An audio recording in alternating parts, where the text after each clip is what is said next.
সোণোৱাল বুলি ক'লে বুৰঞ্জীয়ে আমাক কি বুলি কৈছে? সোণোৱাল মানে কছাৰী সম্প্ৰদায়টোকেই কোৱা নাই। সোণোৱাল মানে এই 5টা ভাগক সোণোৱাল বুলি কৈছে। সকলো সোণোৱালে, এই 5 ভাগৰ সোণোৱালে সেই দিনত য'তে ত'তে সোণ কমাব নোৱাৰিছিল। বিহিয়া সোণোৱালে কেৱল ব্ৰহ্মপুত্ৰ নদীতহে সোণ কমাবলৈ ৰজাই নিৰ্দেশ দিছিল। কছাৰী সোণোৱালক সোণ কমাবলৈ নিৰ্দেশ দিছিল সোৱণশিৰি উত্তৰ পাৰে। আমাৰ ব্ৰহ্মপুত্ৰৰ উত্তৰ পাৰে কছাৰী সোণোৱাল সকলক সোণ কমাবলৈ দিছিল। গতিকে য'তে ত'তে যেতে নোৱাৰে কোচ সোণোৱালক, কেওট সোণোৱালক সেইধৰণে ভাগ ভাগ কৰি দিছিল। কোনোবাই ভোগদৈ নদীত, কোনোবাই ধনশিৰি নদীত ইত্যাদি ইত্যাদি নদীবিলাকত সোণ কমাবলৈ দিছিল।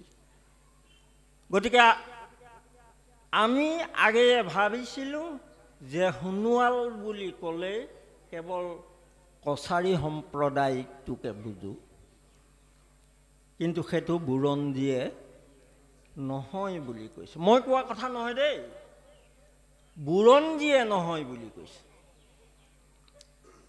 এতিয়া এই কছাৰী সোণোৱাল ভাগটো আকৌ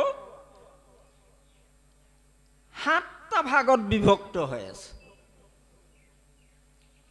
7 ভাগত আপোনালোকৰ কছাৰী সোণোৱাল ভাগটো বিভক্ত হৈ আছে। এই 7টা ভাগনো কি? প্ৰথমটো বাঁহবৰীয়া। মই কিন্তু নাজানো, বাঁহবৰীয়া কোনোবা ইয়াত আছে যদি তেওঁলোকেহে জানিব। মই বুৰঞ্জীত যিটো পাইছোঁ সেইটোকে কৈছোঁ। দ্বিতীয় ভাগটো হৈছে নিৰ্মূলীয়া সোণোৱাল। নিৰ্মূলীয়া সোণোৱাল। তৃতীয় ভাগটো চিৰিপুৰীয়া সোণোৱাল। চতুৰ্থ ভাগটো তাজেঙীয়া সোণোৱাল। পঞ্চমটো বকলিয়াল সোণোৱাল। ষষ্ঠটো নামৰূপীয়া সোণোৱাল। আৰু একেবাৰে 7 নম্বৰ শেষৰটো হ'ল কুলিগঞা সোণোৱাল। আপোনালোক কোন সোণোৱালৰ, এই 7টা ভাগৰ কোনটো সোণোৱালৰ তাক মই নিৰ্ধাৰণ কৰি দিব নোৱাৰিম, কাৰণ মই বুৰঞ্জী পঢ়ি এইখিনিলৈকেহে জ্ঞান আয়ত্ত কৰিব পাৰিছোঁ। এতিয়া এই সোণোৱাল সম্প্ৰদায়টো প্ৰাচীন ঐতিহ্য বিচাৰি যদি বুৰঞ্জীত যায়, তেনেহ'লে দেখিব তেখেতলোক অসমৰ একেবাৰে পূৰ্বাঞ্চল শদিয়াত তেখেতলোকৰ আদি বাসস্থান বুলি কৈছে বুৰঞ্জীয়ে।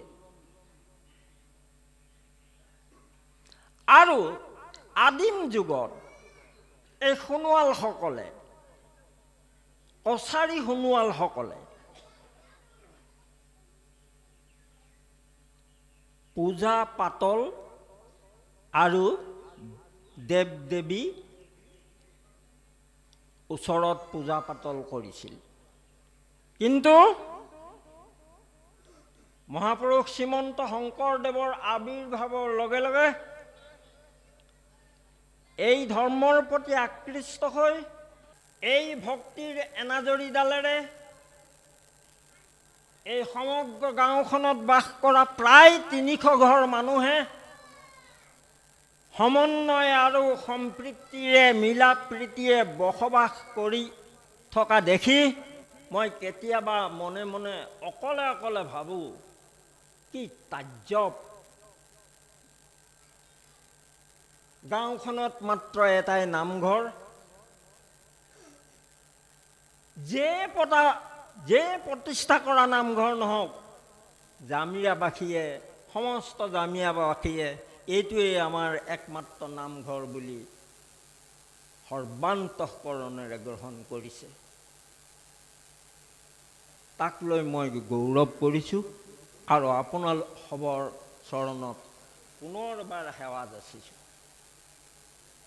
এই গাঁওখনত পূৰ্বৰ পৰা মোৰ ঘৰ এই গাঁওখনৰ মূৰতে, সেই চাৰিআলিটোৰ সিপাৰে ৰজাবাৰী গাঁও।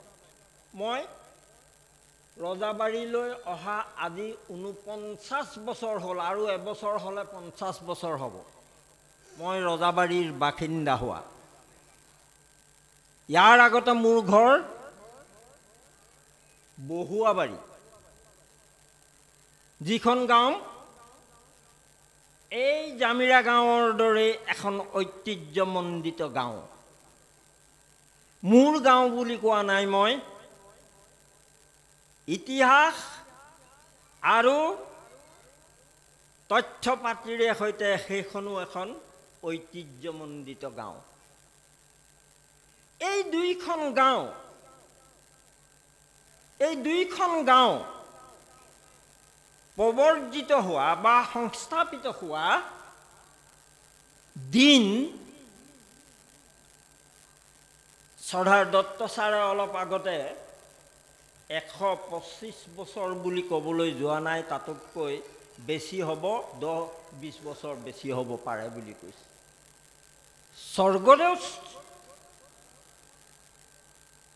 চন্দ্ৰকান্ত সিংহ, আহোমৰ ৰজা চন্দ্ৰকান্ত সিংহ দুবাৰ ৰাজপাটত বহিছিল।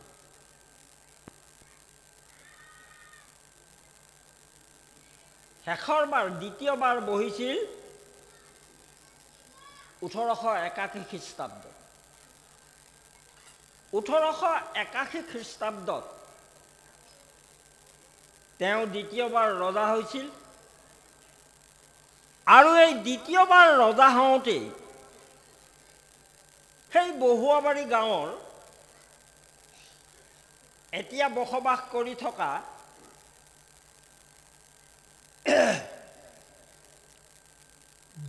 দুটা পৰিয়াল,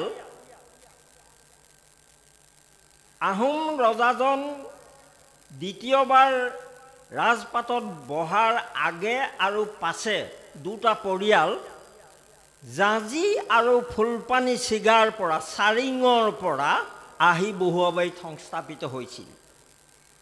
মই কথাটো এটা ৰিলেভেণ্ট ৰাখিহে কৈছোঁ আপোনালোকক, কথাটো মন কৰিব। আৰু তেতিয়াই এই জামিয়া গাঁওখনলৈও সুদূৰ ডিব্ৰুগড় জিলাৰ জামিয়া গাঁৱৰ পৰা এই কছাৰী সম্প্ৰদায়ৰ লোকসকল প্ৰৱৰ্জিত হৈ আহিছিল। এনেকৈ যদি হিচাপটো কৰা হয়, সঁচাকৈয়ে ২২৫ৰ ওপৰ হয়। কাৰণ আমাৰ ককা আৰু দেউতাসকলে কোৱা অনুসৰি ৰজাবাৰী আৰু বহুৱাবাৰী এই দুইখন গাঁও সমসাময়িকভাৱে ৰাইজে নিবাস কৰিবলৈ লোৱা দুখন গাঁও। এই গাঁওখন এখন ঐতিহ্যপূৰ্ণ গাঁও বুলি মই এইকাৰণেই ক'বলৈ গৈছোঁ, এই গাঁওখনত এটা সাংঘাতিক ডাঙৰ আন্দোলন গঢ় লৈ উঠিছিল। মই সেই আন্দোলনটো ব্ৰিটিছ খেদা আন্দোলন বা স্বাধীনতাৰ আন্দোলনৰ কথা বুলি ক'বলৈ যোৱা নাই। স্বাধীনতা আন্দোলনৰ পাছত, দেশে স্বাধীনতা লাভ কৰাৰ পাছত এই গাঁওখনত কেইজনমান বলিষ্ঠ নেতাৰ, এই গাঁৱৰ নেতাৰ চেষ্টাত এক সহস্ৰ সংগ্ৰামৰ আন্দোলন গঢ় লৈ উঠিছিল। আৰু সেই আন্দোলন সহস্ৰ সংগ্ৰামৰ আন্দোলনৰ কাৰীসকলক সেই সময়ত RCPI বুলি কোৱা হৈছিল।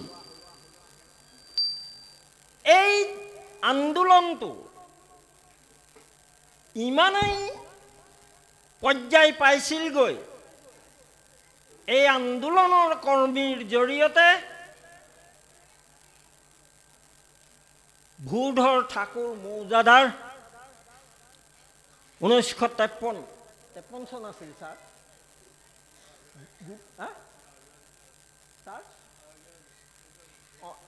1951 পৰা 53 চনলৈকে এই আন্দোলনটো চলিছিল।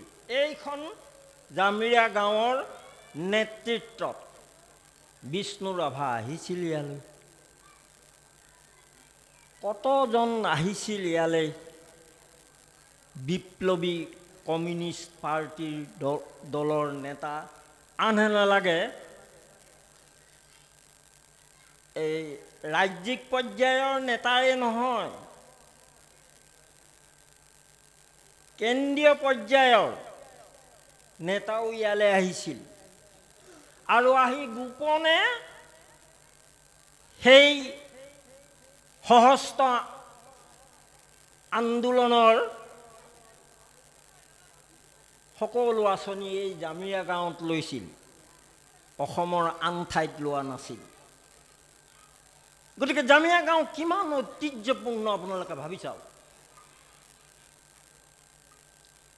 আৰু সেই আন্দোলনটোত ভূধৰ ঠাকুৰক গুলীয়াই হত্যা কৰাৰ পাছত তেওঁ নিতাই পানীদিহিং মৌজাদাৰ আছিল। তেওঁ আহি থাকোঁতে বাটতে গাড়ী লৈ গুলীয়াই তেওঁক হত্যা কৰা হয় ইত্যাদি। সেই বাকীখিনি কাহিনী মই ক'বলৈ নাযাওঁ। কিন্তু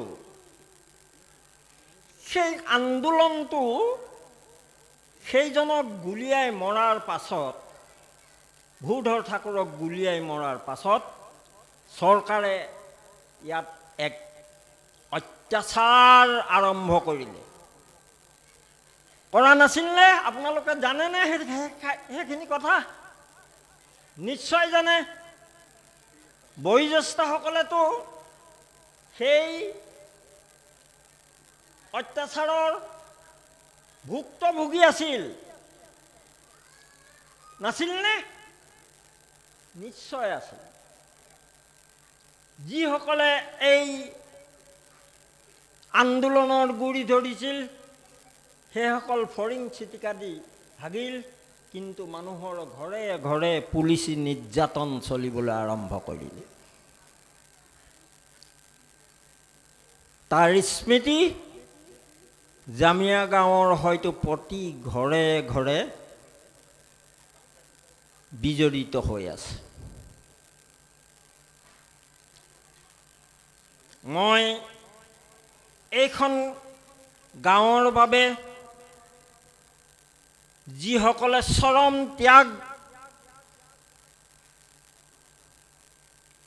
আগবঢ়াই, চৰম ত্যাগ কৰি এই গাঁওখনক এখন জাকত জিলিকা গাঁও কৰিবৰ বাবে অহোপুৰুষাৰ্থ কৰিছিল,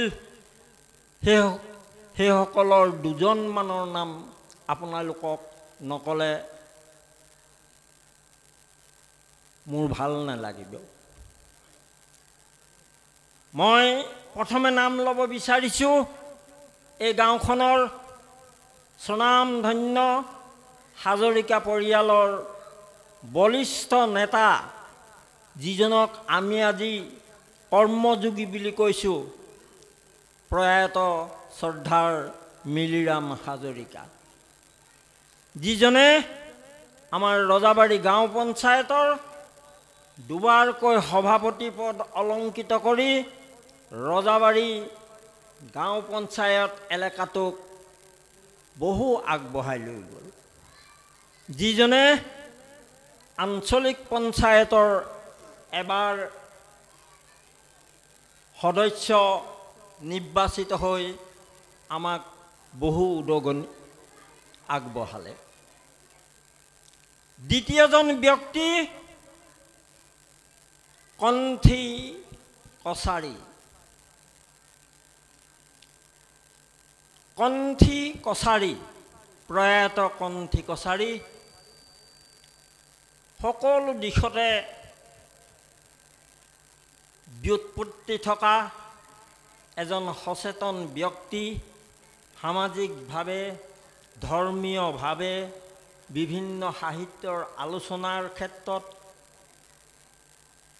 এই ব্যক্তিজন অতি আগবঢ়া আছিল। চিন্তা ভাৱনা অতি উচ্চ খাপৰ। কণ্ঠী কছাৰী। তৃতীয়জন ব্যক্তি হ'ল লীলা কছাৰী, সমাজ সেৱক, গাঁওখনৰ এজন নেতৃস্থানীয় ব্যক্তি। সখীপ্ৰসাদ, প্ৰয়াত সখীপ্ৰসাদ কছাৰী, দিবাকৰ হাজৰিকা, যিজন দিবাকৰ হাজৰিকাৰ কথা কৈছোঁ মই, এই জামিৰা গাঁৱৰ প্ৰথমজন মেট্ৰিকুলেট, জামিৰা গাঁৱৰ কছাৰী সম্প্ৰদায়ৰ প্ৰথমজন মেট্ৰিকুলেট দিবাকৰ কছাৰী, আৰু সেইজন দিবাকৰ কছাৰী এই জামিৰা গাঁৱৰ প্ৰথমজন স্নাতক এইখন জামিৰা গাঁও, যিজনে ডিব্ৰুগড় জিলাৰ কুতুহা স্কুল প্ৰতিষ্ঠা কৰি তাৰ প্ৰধান প্ৰতিষ্ঠাপক, প্ৰধান শিক্ষক হৈছিল, সেইজন দিবাকৰ হাজৰিকা। ভাবি চাওক, গোপীনাথ কছাৰী, এইখন গাঁৱৰ নিৰ্মাণৰ ক্ষেত্ৰত এইসকলৰ অৱদান আছে। শিৱ হাজৰিকা, তেখেত এজন শিক্ষক আছিল। ৰত্নেশ্বৰ কছাৰী, সমাজ সেৱক। নবীন ডেকা বৰুৱা,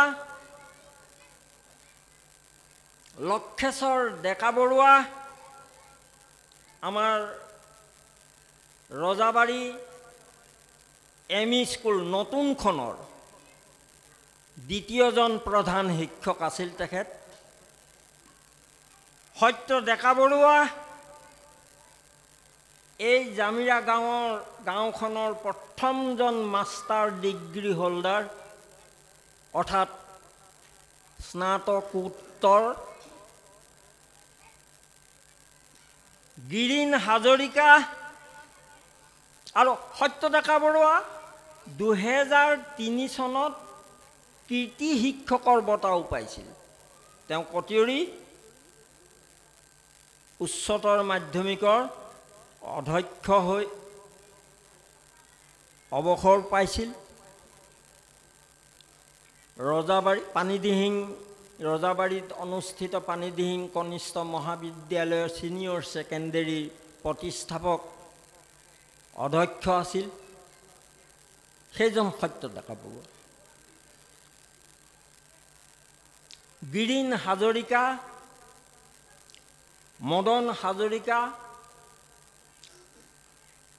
ধনেশ্বৰী কছাৰী, যিগৰাকী আছিল এইখন জামিয়া গাঁৱৰ মহিলা প্ৰথম মেট্ৰিকুলেট। আৰু গাঁওখনৰ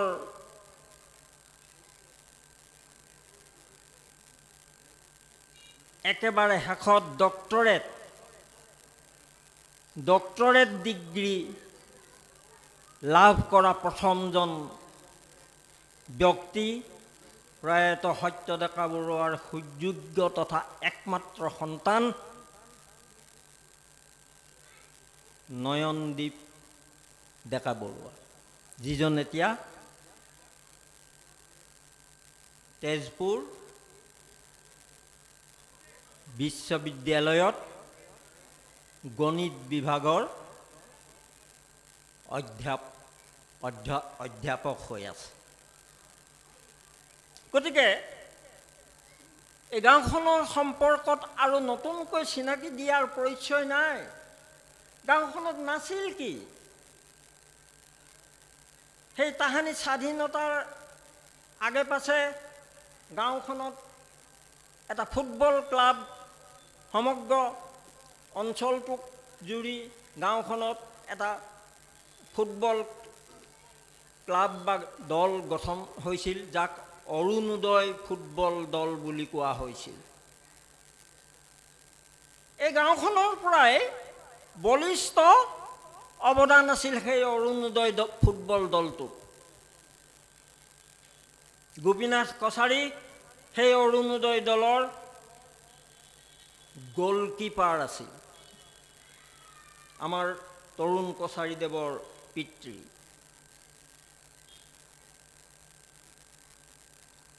মদন হাজৰিকা বেষ্ট স্ক'ৰাৰ আছিল।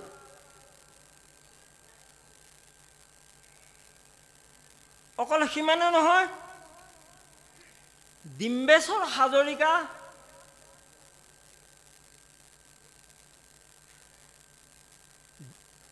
এখন ডাঠ ৱাল বুলি কৈছিলে তেওঁক, অৰ্থাৎ হাফ বেক খেলিছিল। এইসকল মানুহে খেল জগতখনতো সেই সময়ত গোটেই অঞ্চলটোত অধিকাৰ সাব্যস্ত কৰি আছিল। গতিকে জামিয়া গাঁৱৰ কিমান ঐতিহ্য আছে, জামিয়া গাঁৱৰ ঐতিহ্যৰ কথা কৈ শেষ কৰিব নোৱাৰি। মই এই সভাৰ আৰম্ভণিতে দত্ত ছাৰক কাণে কাণে কৈছিলোঁ যে মই এই দিশটোৰ ওপৰত দুটামান কথা ক'ম, আৰু আপুনি আধ্যাত্মিক দিশটোকে আদি কৰি সামাজিক কথাবিলাক ক'ব। সেই দিশটোৰ ওচৰলৈ মই এটা শব্দ ক'বলৈও নাযাওঁ, আৰু মাত্ৰ এটা কথা ক'ম আপোনালোকক। আমি আজি জামিয়া গাঁৱৰ চৌদিশেই দেখিছোঁ যে আমাৰ শতকৰা 95 ঘৰ মানুহেই কৃষিৰ ওপৰত বৰ্তি থাকিব লগা হৈছে। কৃষিৰ ওপৰত বৰ্তি থকা এই গাঁওখনে মানৱ সৃষ্টিৰ ক্ষেত্ৰত মানুহক পোহৰৰ দিশে আগবঢ়াই নিয়াৰ ক্ষেত্ৰতো পিছ পৰি থকা নাই।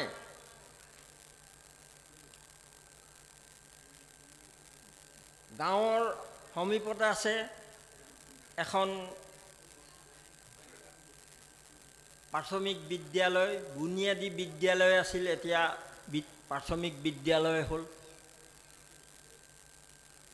তাতেই শিক্ষাৰ প্ৰাৰম্ভিক জীৱন আৰম্ভ কৰে, আৰু তাৰ পাছত 1974 চনৰ পৰা ৰজাবাৰীতে উচ্চ বালিকা বিদ্যালয় হ'ল, কটিয়ৰিত হ'ল, এই ওচৰে পাজৰে পানীদিহিং পাৰলিগুৰিত হ'ল। এই উচ্চ শিক্ষাৰ বাবে দূৰলৈ বাটকুৰি বাব লগা নহয়। শিক্ষা দীক্ষাৰ ক্ষেত্ৰত এতিয়া এই সমগ্ৰ জামিয়া গাঁৱৰ প্ৰতি ঘৰে ঘৰে নাই বুলিও এজনকৈ মেট্ৰিক SSLC পাছ কৰা যুৱক যুৱতী আছে। কিন্তু আটাইতকৈ ডাঙৰ বিষয়, এই যুৱক যুৱতীসকলৰ ভৱিষ্যত সংস্থাপনৰ কথা ভাবোঁতা ইয়াত কোনো নাই। কাৰণ মই ভাবিলে নহ'ব সংস্থাপন, আপুনি ভাবিলে নহ'ব, ভাবিব লাগিব চৰকাৰে। চৰকাৰক ভাবিবলৈ হেঁচা প্ৰয়োগ কৰিব লাগিব। ক্ৰিয়াৰ যোগেদি দুই এজনে ক'ৰবাত এই জামিয়া গাঁৱৰ পৰা নিযুক্তি লাভ কৰিছে, সিয়ে যথেষ্ট নহয়।